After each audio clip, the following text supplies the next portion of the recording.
The legislatures of New Hampshire and Illinois both recently decriminalized the shocking activity of kids selling lemonade to willing customers.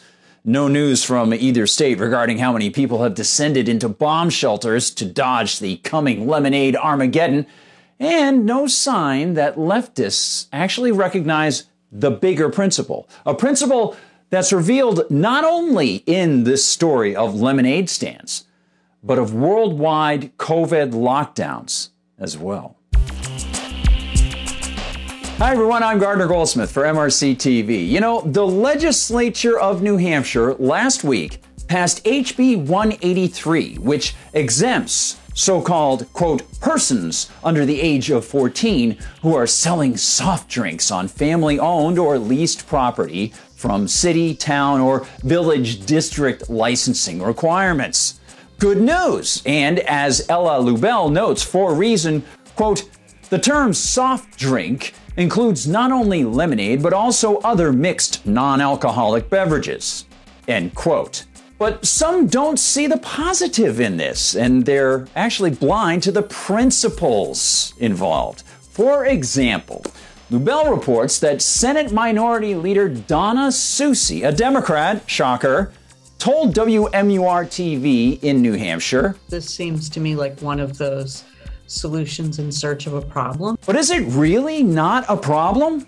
Let's check first on the practical level. The New Hampshire Constitution grants the state no power to regulate private competitive businesses. Only in Article 83 does the rulebook allow for the government to act against corporations in order to punish them for operating in, quote, combination, conspiracy, or attempting to create monopoly. And by the way, as far as economics goes, the only monopolies that aren't open to market competition are those supported by government bans or restrictions like licensing on other competition.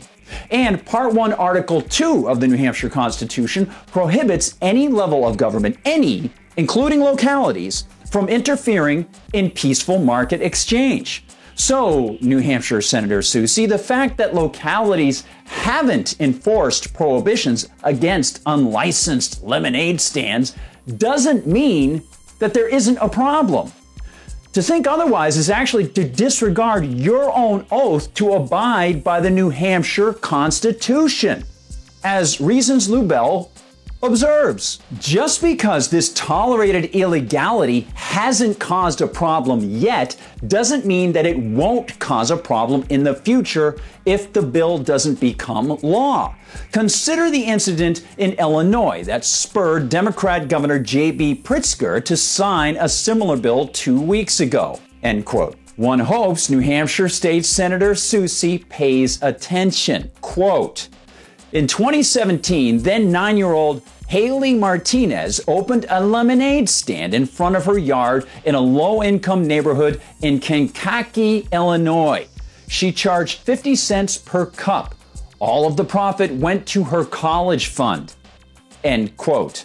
How dare her? Quote, but in July of 2019, Haley received notice from state and city health officials that she would have to shut down the stand or be fined. She ended up switching the stand to donation only, but the incident received statewide attention. End quote. That there is a message to New Hampshire Senate Minority Leader Soucy, straight out of Illinois. Adds Lubell, quote, now, roughly 2 years later, the state has passed Haley's Law to protect her business and those of other entrepreneurial kids around the state. Who would have thought you would need a lemonade law, said Haley's mom, Iva. But it wasn't about the lemonade. It was about being able to take what you have and make it work for you. We turned lemons into lemonade, end quote. And this isn't a problem found only in Illinois. Quote, this is not an isolated incident. Reason has reported on similar cases across the country for years, end quote. The core of the problem is important to remember and to teach to others. And as amazing as it might seem, it lies at the heart of many of the most powerful stories of our time, from lockdowns to worldwide protests against so-called vaccine passports. We have witnessed all sorts of problems around the world and people responding to them. The core of the problem is government claiming the power to license people to do things. It's licensing, the aggressive act of politicians claiming their own prerogative to tell other people whether they can or cannot engage in peaceful commerce with willing participants. As it is with speech, i.e., of course, the simple exchange of words, commercial interaction simply is free association, the exchange of money for goods or services. The principle of freedom here is the same, and when politicians assume the power to demand a license in order to engage in free association, they issue a threat. They engage in the aggression of coercion that tells people their lives and property are not their own to peacefully control. And though New Hampshire State Senator Susie might believe lemonade stand freedom is insignificant, the same principle applies. Yes, Senator Susie, it even applies to the less visible, quaint, practical practice of kids selling drinks on their front lawns. Even if they don't enforce their claim to power, if politicians say that they can make kids get permission to engage in the peaceful act of exchanging goods for money, those politicians engage in a threat. Government-owned weapons back every one of those threats. If you resist enough, people with those weapons will arrive at your home or your place of business to elevate their threat and eventually to attempt to arrest you.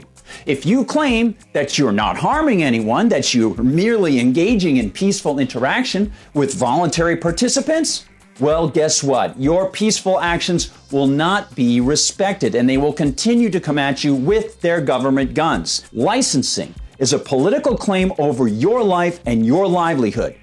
It often is used by those with political connections to block lower-priced new entrants into a particular sector of a market, and it stands as an absolute affront to individual liberty. This story of lemonade in New Hampshire and Illinois is a window to learn the larger lesson, not only about what a particular constitution might say, but about the deeper moral principle of freedom and its core. The question of whether people who decide they want to engage in peaceful human interaction will be allowed to do so. It's one of the most fundamental issues of life. I hope this sort of thing can be seen by more people. I hope more people get to see our videos, and I hope more people will discuss this, especially with their kids. Because if we can teach kids something that they can see other kids doing and then derive a lesson from that that applies to a larger principle, that's a great thing to be able to pass on to the next generation. Hey, thanks so much for watching, everybody. I hope you found this interesting. If you get a chance and you're watching on YouTube, please like and subscribe. And of course, if you're watching on Rumble, thank you for joining us there. You can always find us at mrctv.org. And of course, we'll see you on Facebook, TikTok, Twitter, and Parler for MRC TV. I'm Gardner Goldsmith.